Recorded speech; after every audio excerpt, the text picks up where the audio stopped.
जो मार्केट में जो झोला छाप है डॉक्टर्स हैं जो बिना डिग्री के हैं, आज प्योर दवा बन रही है तो वो इम्प्योर हो रही है। कहीं ना कहीं लोभ लालच कुछ ऐसी चीजें हैं मार्केट में। बाबा यहाँ से पथरी निकाल दे रहा है, कोई बाबा किसी को सीधा कर दे रहा है, किसी को लकवा ठीक कर दे रहा है। देखिए, अगर सब इलाज यूट्यूब सोशल मीडिया करने लगेगा तो कहीं ना कहीं समाज के अंदर बहुत भ्रांति फैलेगी। और अल्ट्रासाउंड वो करा रहा है, उसके जांचें हो रही हैं, उसके रिश्तेदार बता रहे हैं कि उसमें कुछ नहीं आ रहा है, फिर भी उसको मानसिक तौर पे यह है कि मुझे कुछ है पेट में।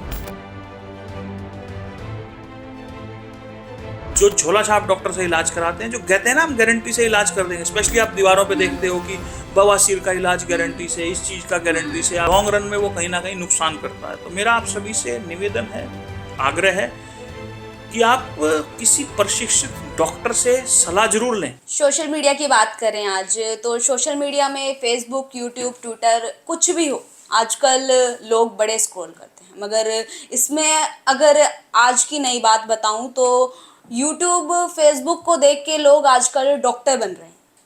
नमस्कार, मैं आप देख रहे हैं हिंदुस्तान तहलका और इस वक्त मैं आपको बता दूं इसी के रिगार्डिंग आज कल लोग देख के जो यूट्यूब से दवाइयाँ लेते हैं, जो भी चीज़ें करते हैं, उसी के रिगार्डिंग आज बातचीत करने के लिए हमारे साथ जुड़े हैं डॉक्टर हेमंत अत्री जी। सर, पहले बात तो आपको बहुत बहुत स्वागत है हिंदुस्तान तहलका में। धन्यवाद ऋचा जी, धन्यवाद हिंदुस्तान तहलका, और आपने इस विषय पर चर्चा के लिए मुझे आमंत्रण दिया, उसके लिए मैं आपका धन्यवाद करता हूँ। और आपने जो ये टॉपिक छेड़ा है कि गूगल डॉक्टर जी, ये कहीं ना कहीं एक ऐसी चीज़ है जो हमारी फैटर्निटी को भी कहीं ना कहीं और एक आम पब्लिक को भी नुकसान दे रही है। देखिए, आप मुझे बताइए ऋचा जी, आप बुखार के अंदर सबको पता है कि हम पैरासीटामोल की गोली ले सकते हैं ना, लेकिन अगर आप गूगल पे उसका साइड इफेक्ट सर्च करेंगे तो उसमें लिखा है कि आपका लीवर खराब हो सकता है। आप कुछ भी डालिए गूगल पे, साइड इफेक्ट ऑफ पैरासीटामोल, मैं आप सबसे कहूँगा आप डाल के देखिएगा, उसमें इतने सारे साइड इफेक्ट आ जाएंगे कि आप घबरा जाओगे। लेकिन सबसे सेफेस्ट ड्रग वही है बुखार में लेने के लिए, कोई भी बुखार अगर होता है। लेकिन गूगल के अंदर ऐसा है कि आप कुछ भी सर्च करेंगे तो वो आपको रिजल्ट जरूर दिखाएगा। सेम माध्यम अदर सोशल मीडिया का है कि यूट्यूब है, फेसबुक है, ट्विटर है, उसमें बहुत सारे ऐसे मिथ्स हैं, बहुत सारी ऐसी चीज़ें हैं जो एडिटेड करके डाली जाती हैं कहीं ना कहीं, और वो लोगों को गुमराह भी करती हैं। मगर लोग तो कभी, अगर मैं घरेलू इलाज की बात करूँ तो घरेलू इलाज में लोग अपने अपने तरीके से करते हैं और अलग अलग तरीके से दवाइयाँ बनाना सिखाते हैं, तो वो कितना सही है लोगों के लिए? देखिए, मैं किसी पद्धति के खिलाफ नहीं हूँ। हमारे देश एक बहुत ही ऐसा देश है जहाँ पर आयुर्वेद का रचना हुई, या आयुर्वेद में बहुत रिसर्च हुआ। पहले जो ऋषि मुनि रहे, पहले जो लोग रहे, जड़ी बूटियाँ रही, उनका एक अपना महत्व है। चाहे आप वेद लो, ग्रंथ लो, कोई भी चीज़ आप उठाओ, भगवान श्री राम के समय से जड़ी बूटियों का प्रचलन रहा है, हम सुनते रहे हैं, हम वही देखकर बड़े भी हुए हैं। परंतु कहीं ना कहीं जैसे जैसे विकास हुआ, जैसे जैसे अर्बनाइजेशन हो रही है, उसके साथ साथ लोगों के थॉट्स भी वैसे ही, जैसे है ना, एक प्योर दवा बन रही है तो वो इम्प्योर हो रही है। कहीं ना कहीं लोभ लालच कुछ ऐसी चीज़ें हैं मार्केट में जो सोशल मीडिया को बढ़ावा देती हैं। जैसे लोग कुछ भी, आपको लग रहा है कि ये चीज़ एक बहुत ट्रेंडिंग है, तो वो क्या करते हैं, उसको मिक्सिंग करके आप यूट्यूब पे डालोगे, वो एक पैसा का माध्यम होगा, आप वायरल हो जाएंगे कहीं ना कहीं। तो लोगों में मैं बहुत सारे ऐसे वाक़या देखता हूँ, आप देखोगे लोग वायरल होने के लिए बहुत कुछ करते हैं। बहुत सारी पद्धतियाँ ऐसी हैं जो बनाई गई हैं, लेकिन लोग उसमें मॉडिफाई कर करके उसको चेंज करके दिखाते हैं कि हम ऐसा कर देंगे। बहुत सारे चैनल्स हैं, देखें, कैंसर का इलाज, मैं खुद सर्जन हूँ, मेरे पास ऐसे पेशेंट आते हैं जो गुमराह हो जाते हैं कि हम आयुर्वेद इलाज करने लगे, कैंसर। तो आप ये कहना चाह रहे हैं कि लोग यूट्यूब को देख के गुमराह हो जाते हैं? देखिए, बहुत सारी चीज़ें, जैसे मैं करूँ, अदरक, लहसुन, पालक, पनीर, सबका अपना महत्व है। लेकिन कुछ ऐसी बीमारियां हैं, कुछ ऐसी चीज़ें होती हैं संसार में या ब्रह्मांड में जिसको आप हटा नहीं सकते। लेकिन लोग क्या करते हैं, अपनी दुकान चलाने के लिए, बहुत सारे, मैं नाम नहीं लेना चाहूँगा, ऐसे ऐसे इन्फ्लुएंसर हैं जो दिखाएंगे कि इस चीज़ का इलाज, पथरी का इलाज, पथरी किडनी की पथरी है वो एक अलग तरीके से इलाज होता है, गुर्दे की पथरी है उसका एक अलग है, लेकिन अगर पित्त की थैली में पथरी है उसका इलाज ऑपरेशन है। लेकिन लोग बहुत से दिखाते हैं, मैं देख रहा हूँ बहुत सारे वीडियो थे कि कोई बाबा यहाँ से पथरी निकाल दे रहा है, कोई बाबा किसी को सीधा कर दे रहा है, किसी को लकवा ठीक कर दे रहा है। ये मुझे लगता है कहीं ना कहीं ये लोगों को गुमराह करते हैं। और जो ऐसी बीमारियां हैं जो लाइलाज हैं, कैंसर है या कुछ ऐसी गंभीर बीमारियां हैं जिसमें एलोपैथी बेहतर है आयुर्वेद के मुकाबले, लेकिन आयुर्वेद भी उतना ही इफेक्टिव है। मैं आयुर्वेद होम्योपैथी को क्रिटिसाइज नहीं कर रहा हूँ, लेकिन कुछ ऐसी बीमारियां हैं जहां आपको एलोपैथी लेना ही पड़ेगा। और अगर आयुर्वेद भी आप ले रहे हैं तो वो प्रशिक्षित डॉक्टर जो आयुर्वेद के हैं उनके माध्यम से लें। लोग कुछ भी बनाते हैं, आप देखिएगा यूट्यूब पे कोई सिरप बना के, कोई किसी को अगर पेट साफ नहीं हो रहा है तो उसको अपने तरीके से यूज़ कर रहे हैं, कोई अनीमा लगा रहा है, कोई कुछ कर रहा है, कोई कुछ कर रहा है। उसके दुष्प्रभाव ये हैं कि लोगों में एक मिथ फैलता है, लोग उसको ट्राई करते रहते हैं यूट्यूब पे देखकर कि हम ठीक होंगे ठीक होंगे, लेकिन वो समस्या बढ़ती जाती है। अगर आप बात ही करें, हाल ही में एक वीडियो काफ़ी ट्रेंड हो रहा है, हाँ, मेरे ख्याल से आप उस पर चर्चा भी करना चाहेंगे। तो मैं चाहूँगा कि एक अभी मथुरा के अंदर एक वीडियो ट्रेंड हुआ है जो वो आपने उन्होंने देखा अपना होगा कि मरीज, पेट चीर मुझे कर- लगता है ये एक विकृत मानसिकता का एक नमूना है जो यूट्यूब, फेसबुक या किसी सोशल मीडिया के माध्यम से, मैं किसी भी चैनल को क्रिटिसाइज नहीं कर रहा हूँ, ना तो यूट्यूब को ना फेसबुक पे, उन्होंने हमें एक आगे बढ़ने का, कनेक्ट होने का माध्यम दिया, लेकिन लोग उसका दुरुपयोग कैसे कर रहे हैं वो एक जीता जागता उदाहरण ही है। जो आप ऑपरेशन की बात कर रहे हैं, मैं खुद सर्जन हूँ और मैंने वो वीडियो देखा। ऋचा जी, जब आपने भी मुझे उसको भेजा कि आप इसको देखिए और अपनी राय रखें, तो मैं ये बड़ा हैरान हुआ कि अल्ट्रासाउंड वो करा रहा है, उसके जांचें हो रही हैं, उसके रिश्तेदार बता रहे हैं कि उसमें कुछ नहीं आ रहा है, फिर भी उसको मानसिक तौर पे यह है कि मुझे कुछ है पेट में। हाँ जी। आप देखिए, उसने सारी चीज़ें जुटाई, जो सर्जिकल सामान होना चाहिए वो जुटाया गया, हाँ जी। अलग अलग माध्यम से उसने देखा। हाँ जी। आप देखिए, मैं जब देख रहा हूं तो उसने सुन करने वाला इंजेक्शन, जिसको कि हम लोकल एनेस्थेटिक एजेंट बोलते हैं हमारी भाषा में, मैं नाम नहीं लेना चाहूंगा क्योंकि लोग फिर उसको खरीद लेंगे, हाँ जी। उसने वो परचेज किया, प्रोक्योर किया दुकान से और उसको उसने लगाया, मतलब उसने वो विधि सीखी। लेकिन मेडिकल साइंस इतनी आसान नहीं है। जैसे ही, मुझे लगता है जैसे ही उसने लोकल देके, उसको पता नहीं होगा, सुन करके उसने चीरा लगा लिया, देख के समझ के, बुक्स में सब अवेलेबल है। लेकिन एक पेरिटोनियम होती है कि जैसे ही पेट की जो लास्ट झिल्ली खुली होगी, वो लोकल उस पर असर नहीं करता, जो बाहर का हिस्सा है, और उसको एकदम बहुत पेन हुआ होगा और वो फिर ऐसा हो गया होगा असहनीय मरने वाला पेन। हाँ जी। तब उसको लेकर वो हॉस्पिटल दौड़े और कहते हैं कि उसने अपने आप टाँके भी लगाए देखकर। तो मुझे लगता है ये टाँके लगाना, ये सब चीज़ें यूट्यूब पे अवेलेबल हैं। इवन आप कैसे ऑपरेशन करते हैं, क्या करते हैं, बहुत सारी चीज़ें तो इजीली आपको मिल ये जाती हैं। आपको कहाँ तक लगता है कि कहाँ तक सही है, ये यूट्यूब पे दिखाना कहाँ तक सही है? देखिए, अगर सब इलाज यूट्यूब, सोशल मीडिया करने लगेगा तो कहीं ना कहीं समाज के अंदर बहुत भ्रांति फैलेगी। और एक इन्फॉर्मेशन देना, उसको यूटिलाइज करना, देखिए ट्रक चलाना सब सिखाते हैं, ये आपको यूट्यूब पे मिल जाएगा कि ट्रक को कैसे चलाना है। लेकिन मैं अपनी बात करूं ऋचा जी, आप अपनी भी बात करेंगे, हम ट्रक नहीं चला सकते। हाँ जी। गाड़ी सीख के भी आप देखिए, 15 दिन जब आप गाड़ी सीखते हैं तब आप तुरंत रिवर्स नहीं कर सकते, उसको चला नहीं सकते। तो मेरा कहना है कि उसके लिए एक प्रशिक्षित डॉक्टर या कोई भी, अगर मेडिकल साइंस की बात करें या कोई भी हम बात करें, ऐसा नहीं कि मान लो मैंने घर बनाना सीखा और मैं मिस्त्री बन गया यूट्यूब पे, ऐसा नहीं होता। हर आदमी के पास एक अपना हुनर है जो भगवान ने उसको दिया है। अगर मैं डॉक्टर बनाऊं, मैं पढ़ लिख के बनाऊं, मैंने अपनी ज़िंदगी के 15-20 साल, मैं सर्जन आज जहाँ कहीं भी हूँ, मुझे भी सारी चीज़ें नहीं आती, लेकिन मेरे पास डिग्री है, सब है, लेकिन मैंने उसके लिए 10-15 साल, 20 साल तपस्या की है, उस चीज़ को बार बार किया है। मैंने एक ऑपरेशन को बार बार कई बार किया है। जैसे मैं हर्निया करता हूँ, मैं कोई गॉल ब्लैडर की सर्जरी करता हूँ, मैंने उस ऑपरेशन को कई बार किया है, तब भी जाके मेरे से ये एक्सपर्टीज आती है कि मैं ऑपरेशन को इस तरीके से कर सकता हूँ।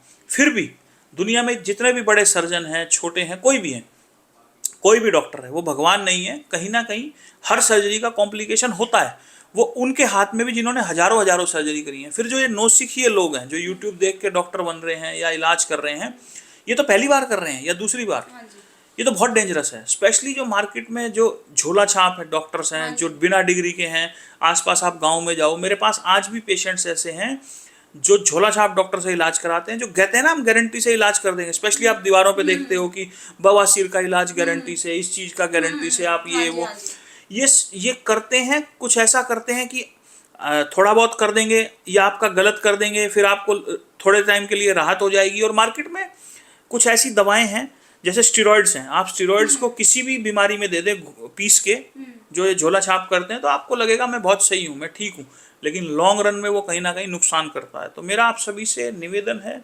आग्रह है कि आप किसी प्रशिक्षित डॉक्टर से सलाह जरूर लें। आप आयुर्वेदिक डॉक्टर से लें, होम्योपैथिक से लें, आप एलोपैथी से लें, जैसे आपको जो पद्धति आपको अच्छी लगे आप उनसे सलाह लें। परंतु कुछ ऐसी बीमारियां हैं जो एलोपैथी ही उसका सही उपचार कर सकती है।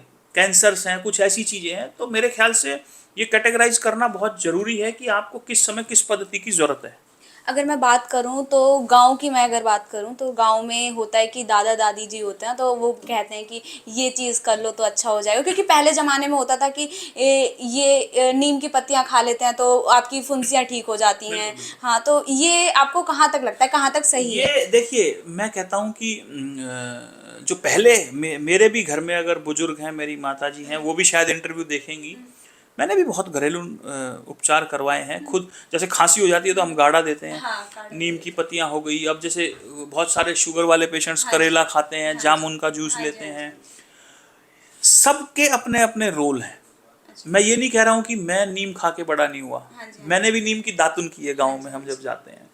तो ये जो पुरानी चीज़ें हैं ये एक हद तक तरीके से इस्तेमाल करने अगर हम करें तो लाभदायक हैं। मतलब ऐसा नहीं कि मैंने नीम की दातुन की है तो मैं उठा के सफेदे का पेड़ है उसको रगड़ने लगूं, कहूँ कि नहीं।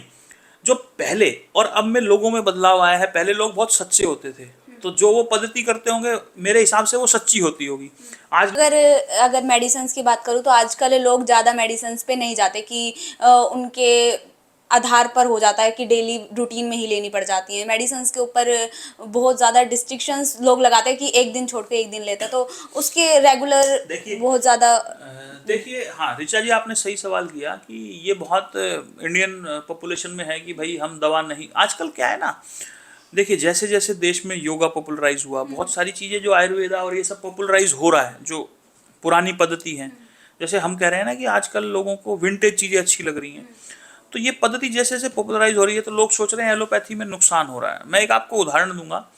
अगर किसी मरीज को बीपी और शुगर है और वो दवा इरेगुलर कर रहा है, बार बार आपका बीपी शुगर शूट कर रहा है, मैं कह रहा हूँ आप एलोपैथी की दवा के साथ आयुर्वेदिक दवा, कोई होम्योपैथी कुछ कर रहे हैं जो कि किसी प्रशिक्षित डॉक्टर की सलाह से कर रहे हैं।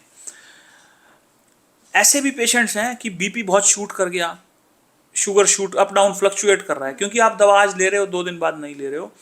ऐसे मरीजों में देखा गया है एलोपैथी में भी कि आपकी किडनी खराब हो जाएगी, आप फिर डायलिसिस पे आ जाएंगे कुछ समय बाद। और वो यंग पेशेंट्स, मैं ऐसे लोगों को जानता हूँ जो 30-32 में हैं, 35 में हैं, जो डायलिसिस पे हैं। इवन मेरी सोसाइटी में ऐसे लोग हैं जो बहुत यंग हैं और डायलिसिस पे हैं। क्यों? क्योंकि उनको दवा नहीं लेना था, बीपी शुगर का था, कभी ले लिया कभी नहीं लिया, इर्रेगुलर मेडिकेशन। और जब आप बहुत एक्सट्रीम क्रिटिकल स्टेज में आ जाते हैं तब आपको डायग्नोज होता है, तब आप पछताते हैं, तब आपको लगता है ऐसा है। और ऋचा जी, मैं एक बात और कहना चाहूँगा यंगस्टर्स के लिए कि बहुत सारे जैसे सप्लीमेंट्स हैं, जिम के सप्लीमेंट्स हैं, आयुर्वेदिक मेडिसिन हैं कि बॉडी बन जाएगी, वो इंजेक्शन लगाते हैं, स्टीरॉयड।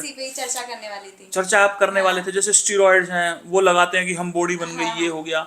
फिर वो सप्लीमेंट्स लेते हैं, उनके भी अपने दुष्प्रभाव हैं।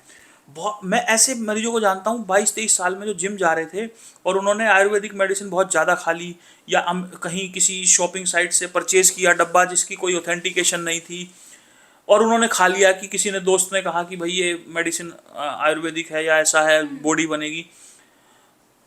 आप मानेंगे नहीं, लीवर फेल में आते हैं, लीवर फेलियर। ये स्पेशली जो इस तरीके की मेडिसिन हैं जो बिना लेबल के हैं, बिना कोई ऑथेंटिकेशन है या बिना जांच के, जो एक दवा बनाने में बहुत समय लगता है, लगभग 15 से 20 साल, 10 साल से 20 साल। अगर एक दवा के साइड इफेक्ट और सब चीज़ जानना है तो अमूमन 15 से 20 साल लग जाते हैं। पर बहुत सारे लोग पैसा कमाने के चक्कर में मार्केट में कुछ लॉन्च कर देते हैं, लोग उसको खरीदने लगते हैं। शुरू में थोड़ा इफेक्ट दिखता है, लेकिन वो दुष्प्रभाव क्या होता है, लीवर फेलियर, किडनी खराब होना, ये सब भी मार्केट में देखे जा रहे हैं। हम तो यहाँ एक बंद कमरे में बैठ के चर्चा कर रहे हैं, लेकिन मैं ऐसी जगह से आता हूँ, मेडिकल फैटर्निटी में, मैं ऐसे हॉस्पिटल्स में देखा है जहाँ पर पेशेंट हमारे पास इस तरीके के आते हैं, तभी मैं आपसे चर्चा कर पा रहा हूँ। वो आप नहीं देख पाओगे, कोई आपको आके नहीं कहेगा 22 साल में कि मेरा लीवर खराब हो गया, मेरी किडनी खराब हो गई, है ना। आप तो इस जगह पे बैठे हैं, लेकिन मेरे पास पेशेंट निरंतर रोज आ रहे हैं, डेली।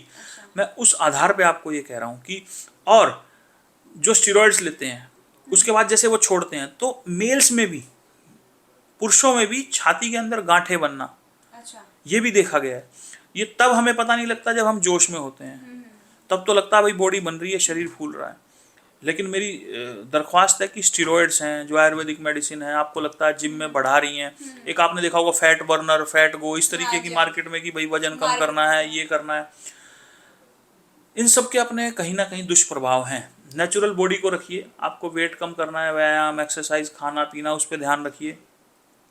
और मैं खुद अपनी बात करूँ तो शायद मैं भी आपके मुकाबले तो हेल्दी हूँ, लेकिन बहुत सारे सप्लीमेंट्स हैं, मैं भी ले सकता हूँ, कर सकता हूँ, लेकिन नहीं, आप अपने व्यायाम, खान पान पे ध्यान रखिए। और जो नेचुरल चीज़ें हैं, हाँ जी, हाँ जी।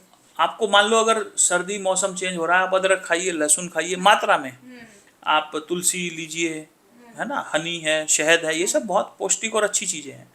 तो मेरे ख्याल से ये बहुत बेटर है एज़ कम्पेयर टू आर्टिफिशियल जो मार्केट में प्रोडक्ट्स हैं। देखिए हमारे साथ डॉक्टर हेमंत अत्री जी जुड़े थे, और इसमें मैं आपको और बता दूं कि सोशल मीडिया कहीं ना कहीं लोगों को गुमराह करता है। आज मैंने चर्चा भी की इस पे, और चर्चा में ये भी सामने आया कि जो गुमराह व्यक्ति हैं वो बाद में पछताते भी हैं। इसीलिए आप तक ये वीडियो आए, इसीलिए हमने ये बनाया है ताकि आप भी अवेयर हों इससे। ऐसे ही खबरों का सिलसिला चलता रहेगा। जुड़े रहें हिंदुस्तान तहलका के साथ। मैं ऋचा गौर, नमस्कार।